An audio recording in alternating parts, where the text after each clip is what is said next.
l'histoire a commencé comme ça et on s'est retrouvé à chercher un hôtel. En regardant les annonces, à l'époque, on cherchait un hôtel sur le journal de l'hôtellerie, on a trouvé l'hôtel des Tilleuls à Bourges. L'opportunité d'accord qui vendait ses actifs a fait qu'en fait, on s'est retrouvé de 29 chambres à 600 chambres, avec la construction qui va arriver, parce qu'on a acheté un terrain. La clé de rapprochement, ce sont les valeurs. Si dans nos discussions, on détermine que finalement, on a des valeurs communes, c'est là-dessus qu'on va travailler pour appuyer la réussite de la reprise. Que ce soit Antoine ou toutes les autres personnes qu'on a cherchées, ils cherchent de l'argent, mais dans mon jargon, c'est surtout de l'argent intelligent. C'est un sparring partner, c'est quelqu'un qui va partager les mêmes valeurs qu'eux, avec lequel ils vont pouvoir échanger, partager une vision, construire cette étape numéro 2. Mon histoire a commencé en 1937. Mon grand-père avait une filature, il employait 500 et 1000 personnes dans le Nord et les filatures se sont mal passées. En fait, mon père ne pouvait pas à un moment donné me payer des études et j'étais à l'époque à Saint-Joseph à Reims, chez les Jésuites. J'étais un bon élève, je devais faire Hippocagne et plutôt que de faire Hippocagne, il m'a mis à l'école hôtelière. Donc l'histoire a commencé comme ça.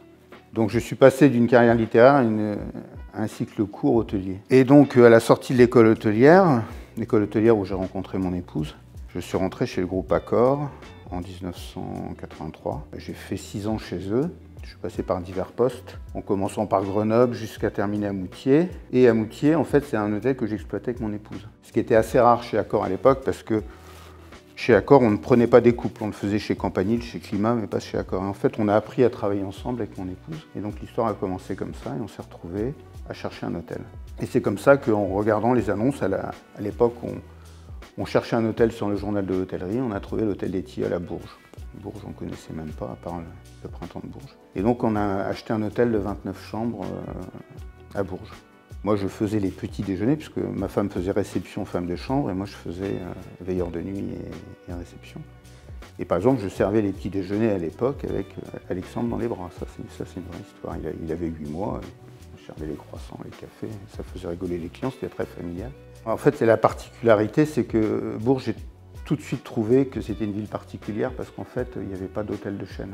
Il y avait uniquement un hôtel Ibis, un Climat et un Campanile. Et en fait, bizarrement, c'est un hôtel qui faisait 80% de Théo déjà en 89. Bel hôtel, hein, c'était considéré comme un peu un boutique hôtel, mais en 89, un boutique hôtel. On a fait des belles affaires au départ, on l'a agrandi et en fait, ça a bien marché. La particularité de Bourges, c'est qu'il y avait beaucoup d'hôtels qui étaient vieillissants, 3 hôtels de chaîne, des hôtels vieillissants et des propriétaires qui ne cédaient pas à leurs enfants ou qui ne trouvaient pas d'acquéreurs. Donc en fait, l'histoire a commencé comme ça. J'ai eu l'opportunité d'acheter un second hôtel, parce qu'on avait pas mal bossé, qui était l'hôtel du Berry. Et après, ça s'est enchaîné, en fait, toujours par des opportunités, par le fait que les hôtels de chaîne ne venaient toujours pas, et qu'il y avait des beaux établissements à reprendre et à rénover. L'histoire, c'est qu'à un moment donné, il y a eu un terrain à vendre qui était à la sortie d'autoroute. L'autoroute est arrivée à Bourges et là, il y a un très bon terrain. Et on a pris ce terrain avec mon associé que j'ai rencontré, qui était un brasseur, qui est Hervé Pitot, qui est toujours mon associé d'ailleurs, et qui est un peu l'ange gardien de la trésorerie. Et en fait, on a acheté ce terrain et en fait, on a voulu créer un hôtel, inventer une marque. Et puis en fait, on n'arrivait pas à trouver. Et j'ai retrouvé mes amis de chez Accor, mais ils m'ont dit, mais fais cette marque Z. Marque Z, je ne sais pas si les gens se souviennent de ce qu'était la marque Z, mais la marque Z, c'était en fait All Season. Je suis revenu chez Accor et j'ai fait l'hôtel All Season, et qui a cartonné 80% de Théo la 2e année. Ça a titillé un peu l'hôtel Ibis qui appartenait à Accor, et donc très vite Accor a dit, c'était au moment où Accor vendait ses actifs. Et donc on a acheté cet hôtel, et après en fait, le fait de revenir chez Accor, ça s'est enchaîné, donc moi j'ai retrouvé mes amis, j'ai rencontré d'autres franchisés qui souhaitaient aussi céder leurs actifs. Rollin pour le Novotel, Pellegrin pour le Bourbon, qui était un hôtel qui était complètement, qui était quasi fermé, il faisait 48% de Théo, mais c'est un hôtel qui fait 80. Hein. L'opportunité de retrouver des anciens franchisés, l'opportunité d'Accor qui vendait ses actifs, a fait qu'en fait on s'est retrouvé de 29 chambres à 600 chambres, avec la construction qui va arriver, parce qu'on a acheté un terrain. Donc voilà, l'histoire de SHG, c'est ça, c'est 29 chambres au départ, 600 chambres, des belles rencontres, un bon associé, d'autres associés après qui sont venus m'aider au capital. C'est 100 collaborateurs aujourd'hui, 100, 120 en fonction de la saison. Et une femme extraordinaire et des beaux enfants. Voilà. J'ai 3 garçons, j'en ai un qui est plutôt littéraire et qui est à Paris, j'en ai un autre qui est dans la grande distribution, qui aurait pu être dans l'hôtellerie. J'ai essayé de le débaucher, mais ça n'a pas marché. Et puis je ne sais pas si c'était bien d'avoir 2 enfants, c'est plus simple, un seul. Et puis Alexandre qui est à son retour d'Australie, qui avait fait l'école hôtelière, plus un autre cycle après. Il a été faire une année en Australie, il a travaillé chez Accor, aussi Sofitel en Australie. Et quand il est rentré, il avait plutôt une branche restauration qu'hôtellerie. Je lui ai dit, bah, écoute, viens faire de la réception, il faut que tu manges de la réception avec nous. Quand tu auras fait la réception, tu auras les 2 métiers. Il s'est pris au jeu. C'est l'époque où aussi mes associés m'ont dit, il faut vraiment que tu aies quelqu'un avec toi parce que là, le burn-out, il va arriver et tout seul, nous, ça va pas bien se passer. Donc j'ai cherché un DG. En fait, le DG, je l'avais, mais il fallait le faire monter en compétences. Donc on l'a coaché en finance, en RH, et puis en fait à un moment donné, on lui a donné le poste de directeur des opérations. Et voilà, c'est comme ça qu'il est rentré dans l'histoire, mais il n'y avait pas encore le sujet de la succession ou de la cession. Et mon épouse arrêtait de travailler à ce moment-là. En fait, c'est ce que je disais avant, la volonté c'était surtout de ne pas en faire un héritier. Voilà. Le poids familial d'une histoire, comme je l'ai raconté avant, à mon avis, n'est pas insurmontable, mais elle est assez compliquée à gérer. Encore une fois, on est le fils d'eux, en toute modestie. Si on fait bien, c'est parce que c'était facile à faire. Si on fait mal, c'est parce qu'on était plus mauvais. Souvent, c'est comme ça. Et moi, je voulais absolument que ça ne se passe pas comme ça. À force de tourner un peu en rond dans cette complexité de le mettre, et en tout cas qu'il fasse partie de l'aventure après, par les rencontres. Ça s'est bien goupillé en fait, et quand Alboran est venu me voir, et que dès le départ, Alboran m'a proposé de rester au capital, moi j'ai dit non, c'est pas moi qui vais rester au capital, c'est mon fils. Et donc voilà, avec des partenaires, bien évidemment, il y avait cette opportunité qu'il puisse rester un petit peu dans l'histoire, mais pas complètement, et pas porter tout seul le poids familial. En fait, la synergie des compétences d'Alboran et de celles qu'on avait, mais qui, à mon avis, à un moment donné, en étant très lucides, sont moins pertinentes par rapport à l'expertise que peut avoir Alboran, ça marche bien. Et en fait, de pouvoir mettre quelqu'un dans la machine et que cette personne continue, par ses qualités, à monter en compétences, c'est l'idéal. Et c'est ce que je souhaite, c'est qu'en fait, il est bon. Ça c'est certain, je le sais, sinon je ne l'aurais pas gardé. Et je sais qu'il va monter en compétences et qu'il va être accompagné avec les mêmes valeurs humaines que nous on a toujours défendues. Ça se fait bien et je suis très heureux que ça se fasse comme ça. Et je ne l'aurais pas fait avec n'importe qui. J'ai été sollicité. J'ai même été sollicité par des familles chez Accor et jamais j'aurais mis mon fils dans certaines familles. Voilà. Pas de nom. Pas de nom. Mais j'ai été sollicité. Je pense que des exemples de familles, que ce soit aussi bien chez Accor ou chez Louvre Hôtel, on en a eu nombreuses et toutes ces aventures entrepreneuriales et le sujet de la passation, quel que soit le secteur, existe. Pour prendre des noms comme la famille Humberton ou tout à l'heure Jérôme parlait de la famille Fouquet, ou la famille Donat ou Delettre. Enfin, voilà. Donc ce qui est important, c'est que c'est au départ une vision entrepreneuriale de ces familles-là, comme dans le cadre d'Antoine, et c'est eux qui doivent instaurer une ambition. Et c'est à nous ensuite, Extendam ou d'autres partenaires financiers, de s'inscrire dans cette ambition et ce schéma-là, et éventuellement, avec notre touche, de pouvoir le faire évoluer, parce que ce soit Antoine ou toutes les autres personnes qu'on a cherchées, ils cherchent de l'argent, mais dans mon jargon, c'est surtout de l'argent intelligent. C'est un sparring partner, c'est quelqu'un qui va partager les mêmes valeurs qu'eux, avec lequel ils vont pouvoir échanger, partager une vision, et éventuellement, dans un climat de confiance et donc de plaisir et quelque part d'agilité, construire cette étape numéro 2. Donc on n'est pas dans une phase où Alboran, Extendam reprennent ou rachètent un portefeuille hôtelier. Ce n'est pas en tous les cas la feuille de route que nous sommes inscrits, mais c'est une deuxième vie, une deuxième ambition entrepreneuriale qu'on a volonté d'inscrire et de construire ensemble. Je suis d'accord, je pense que En fin de compte, quand on fait ce type d'opération, finalement ça prend un peu de temps parce qu'on en parlait tout à l'heure. En tout cas, côté Alboran avec Antoine, les premières discussions avec Eric et Yann, c'était fin 2023, donc c'est des temps longs. Mais en fin de compte, ces temps longs, ils permettent déjà de se comprendre. Et finalement, c'est toute une autre partie. C'est-à-dire, bien sûr, il y a la mécanique d'une opération qui nécessite de prendre en compte des aspects juridiques, des aspects de montage financier. Mais le vrai fond de tout ça, c'est d'apprendre à se connaître, de prendre du temps à parler et de définir finalement quelles sont ces valeurs sur lesquelles on va se rapprocher. Parce qu'il n'y a pas une méthode dans une logique de rapprochement justement de portefeuille et de famille et d'histoire. Il n'y a pas une méthode. Pour chaque famille, par rapport à ce que disait Bertrand, chaque cas est spécifique. Et donc, il faut qu'on comprenne, mais la clé de rapprochement, ce sont les valeurs. Si dans nos discussions qui se font en parallèle des échanges avec les conseils, si dans nos discussions on détermine que finalement on a des valeurs communes, c'est là-dessus qu'on va travailler pour appuyer la réussite de la reprise. Nous, c'est vraiment cette conviction, et notamment dans les échanges qu'on a pu avoir avec Antoine, bien évidemment, on a perçu ces valeurs-là parce qu'elles se voient quand on arrive dans ces établissements. Mais ce qui était important pour nous, c'est que ces valeurs, on les voyait se refléter aussi chez Alexandre, parce que finalement, cette continuité se fait aussi par cette transmission de valeurs. Donc voilà, nous, notre lecture, elle est simple, une clé commune qui est la notion de valeur. Moi, j'ai remarqué, en tout cas chez mes amis d'accord, qu'en fait, il y avait aujourd'hui maintenant 3 générations. Quand on est en convention, on voit 3 générations. Et en fait, il y a une vraie différence entre les premières générations. Moi, je m'estime être une première génération.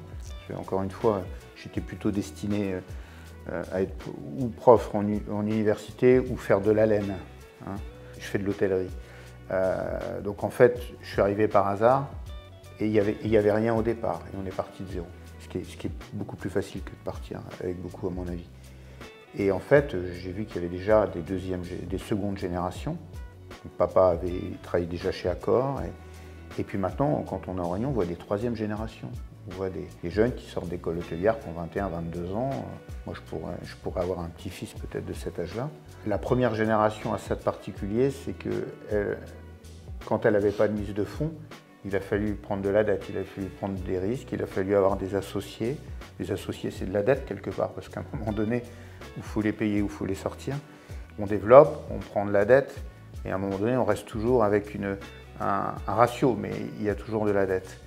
Les secondes générations, à un moment donné, ont pu céder certains actifs, faire du développement qui a coûté moins cher avec moins de dettes. Ils n'ont pas fait comme nous forcément tout au même endroit. Nous, céder un actif à Bourges, c'est un peu compliqué. Qui va nous acheter un hôtel quand il y en a 8 autres? C'est ça en fait, c'est une histoire de génération. Et en fait, il arrive à un moment donné, transmettre beaucoup de dettes, c'est pas un cadeau. Vendre quand il y a beaucoup de dettes, on touche moins forcément. Hein, on fait la différence entre les deux. Donc voilà, je pense que ma problématique, et pas la seule, est complètement différente d'une seconde ou d'une 3e génération. Mais ça n'empêche pas que c'est pas parce qu'il y a une seconde ou une 3e génération qu'ils n'auront pas besoin d'autres compétences un jour dans leur groupe. Ils auront moins de dettes, ils feront peut-être pas mieux. Moi je trouve que en fait, toutes les planètes s'alignent très bien. En même temps, je ne pouvais pas le faire en interne, parce que c'était trop compliqué. J'ai trouvé des partenaires et en fait tout s'aligne parce qu'il y a encore un petit bout qui reste et il y a des compétences autour. Effectivement, Antoine, et en plus, moi je pense que typiquement sur cette opération qu'on est en train de finaliser, on a exactement fait quelque part ce que tu étais en train d'évoquer, c'est-à-dire qu'avec Extend et Alboran, aux côtés d'un Alexandre, on vient mettre justement un savoir-faire autour des enjeux du financement, permettre de créer des leviers de financement parce qu'on a les bons ingrédients dont on parlait tout à l'heure qui permettent justement à Alexandre d'avoir finalement un petit peu le bénéfice de ce savoir-faire et de cet accompagnement sur des enjeux financiers. Donc c'est là où ça devient gagnant. Et à l'inverse, de l'autre côté, nous, on est ravis de retrouver Alexandre rejoindre les équipes d'Alboran pour renforcer de notre côté notre dispositif, notre savoir-faire opérationnel. Donc c'est là où je trouve qu'on peut s'apporter et encore une fois, en prenant en considération quels sont les besoins et est-ce que c'est 1e, 2e génération, 3e génération, selon la situation. Donc voilà, c'est vraiment adapté à chaque situation. On parle beaucoup des actifs, de la place de Bourges, mais à travers toutes les valeurs qui sont évoquées par Jérôme et Antoine, on parle aussi des hommes. Et n'oublions pas qu'on est sur des business d'exécution où les people sont juste clés dans la réussite du projet. Tout notre challenge, avec Alexandre et avec l'ensemble des actionnaires, c'est de donner un second souffle, un deuxième envie et de partager cette ambition pour embarquer les équipes actuelles dans ce nouveau projet. Voilà. C'est ça notre ambition. Déjà, Alboran n'est pas un groupe familial. C'est un groupe qui est issu de trois compétences, 3 associés qui sont bien entendus. Et pour revenir à l'humain, quand vous étiez venu me voir avec Yann et Eric, je me souviens, on était dans le bureau. Pour mes 60 ans, les collaborateurs m'avaient fait un gros cadeau. C'était un très beau cadeau, pas un gros, un beau cadeau. Il est dans le bureau et Alboran m'a posé la question, mais en fait, c'est quoi votre groupe? J'ai dit, c'est ça. En fait, il m'avait offert un immense tableau dans lequel ils s'étaient pris tous en photo dans un petit carré, dans une boîte, et en fait, ils ont mis les boîtes. Donc en fait, j'ai à peu près 80 collaborateurs en photo, et au milieu, il y avait Pascal et moi, c'était marqué bon anniversaire. En fait, j'ai dit, ben voilà, c'est ça. Sans l'humain, il y a rien. On a toujours mis l'humain au cœur de notre métier. L'humain et la qualité et le parcours client. 2 choses dans l'hôtellerie, parcours client et humain. Après, c'est plein de choses nouvelles, etc., qui feront bien mieux que moi. Il y a l'humain et il y a aussi un état d'esprit entrepreneurial. Je pense qu'autour de ce nouveau projet, il y a le dénominateur commun d'avoir de vrais entrepreneurs, que ce soit aussi bien chez Alboran, chez Exendam, même si nous sommes un fonds d'investissement, on se qualifie quand même comme un fonds d'investissement qui est là pour accompagner les entrepreneurs de l'hospitality dans leur développement et dans leur accélération, et à travers nos partenaires co-investisseurs. Et pour nous, il y a aussi par rapport aux éléments qui sont importants d'être pris en considération, c'est le fait de devenir un acteur local. Et ça, c'est une dimension qui est importante parce que ce qu'a développé Antoine, c'est aussi une partie de l'économie d'une ville, d'un territoire, et donc de bien comprendre aussi qu'il faut s'intégrer, comprendre aussi ses fonctionnements, et c'est pour ça qu'on a de la chance aussi avec le duo d'entrepreneurs dont Arnaud Guérini, dont on parlait tout à l'heure, d'avoir aussi des acteurs qui comprennent ça à nos côtés. Et ça va être aussi important de s'inscrire localement. On a eu la chance, nous, de le faire dans d'autres villes comme Amiens, par exemple. Et on trouve que c'est un côté aussi essentiel dans ce type de projet, c'est de bien comprendre cet enjeu local. Bourges 2028, c'est une énorme opportunité pour Bourges. Il y a les villes avant, c'était Lille, Paris, Marseille, Avignon. Et après, il n'y aura pas d'autres villes capitales européennes avant 20 ans, je crois. C'est ça. Donc c'est une très belle opportunité pour Bourges. Aujourd'hui, les clients, c'est 600 000, enfin les touristes, c'est 600 000 par an. L'ambition, c'est de passer 1 million, 1,2 million en 2028 et d'en garder après. Donc si on peut passer de 600 et passer à 900 après Bourges 2028, c'est extraordinaire. Bourges va devenir une vitrine. Ça va faire venir beaucoup de touristes, axés sur l'art et la culture, bien entendu. Et ça va permettre aussi de prendre conscience des efforts qu'on a encore à faire dans notre parc. Et là, c'est à côté d'Alboran et d'Exendam. Et évidemment, ils vont aller 10 fois plus vite que nous, on aurait pu faire. Parce qu'encore une fois, pour rénover des hôtels, pour faire des capex, c'est lourd. Et à un moment donné, nous, on fait ce qu'on peut avec les dettes qu'on peut encore lever. Eux, ils vont le faire très vite et je pense qu'ils vont faire Sans sortie de route. Hein. Ouais. Ils vont faire en quelques années ce que moi, j'aurais peut-être fait en 15 ans. Mais réellement, quand je vois les investissements qui sont prévus, et c'est bien parce que pour 2028, il faut être prêt. Alors bien évidemment, il y a un peu des effets collatéraux de se dire ça va faire venir des gens qui ont des ambitions de construire, etc. Ok, mais si un hôtel arrive, il est tout neuf, il est beau, si les autres sont toujours aussi beaux, voire intellectuellement et intelligemment mieux pensés, un truc qui va ouvrir mal pensé, il y a encore du business à prendre. Il y aura plus de business, peut-être un peu plus d'hôtels. Je pense qu'au bout du bout, l'activité sera encore bonne. Donc c'est une belle opportunité, il faut être vigilant. Et je pense que nous, on aura été peut-être un peu en retard tout seul sur l'échéance 2028. Ah, moi, je te rejoins complètement. Déjà, ce qui est absolument génial, c'est de démarrer avec finalement un projet aussi important pour la ville et pour l'ensemble des hôtels. On va être dans une logique de reprise et de cette continuité dont on parlait tout à l'heure, mais avec quelque part une nouveauté qui va être de fédérer l'ensemble des équipes autour de ce projet qui, par définition, est fédérateur pour l'ensemble de la ville. Et donc, déjà, c'est pour nous une opportunité dans cette phase de reprise pour fédérer. La deuxième chose, c'est que bien évidemment, comme on a pu l'évoquer, sur le segment du loisir, c'est une très belle opportunité pour faire découvrir cette ville. Moi, je le dis très directement, je ne connaissais pas Bourges avant de venir rencontrer Antoine, en dehors d'un panneau sur l'autoroute quand je descendais avec mes parents. Donc je vous le dis, la cathédrale, rien. Absolument pas, et j'assume. Mais en revanche, pas la messe. j'ai découvert une ville qui a absolument tout, notamment tous les attraits pour venir justement s'arrêter et découvrir. C'est ça qu'on va essayer de faire avec Bourges 2028. Et c'est vrai, on prépare les hôtels, on l'a dit, sur des plans CAPEX pour être sûr d'avoir la meilleure capacité à recevoir, à faire de l'hospitalité autour de cet événement. Et en plus, on continue un travail de développement puisqu'il y a un nouvel hôtel qui sera ouvert probablement tout début 2027 sur Bourges, suite à un projet sur lequel avait travaillé Antoine et qu'on reprend aujourd'hui. Donc pour moi, on est en train de mettre tous les ingrédients pour réussir à célébrer cette belle fête que sera Bourges 2028 et en espérant pouvoir justement continuer à faire découvrir la ville au-delà de 2028, bien évidemment.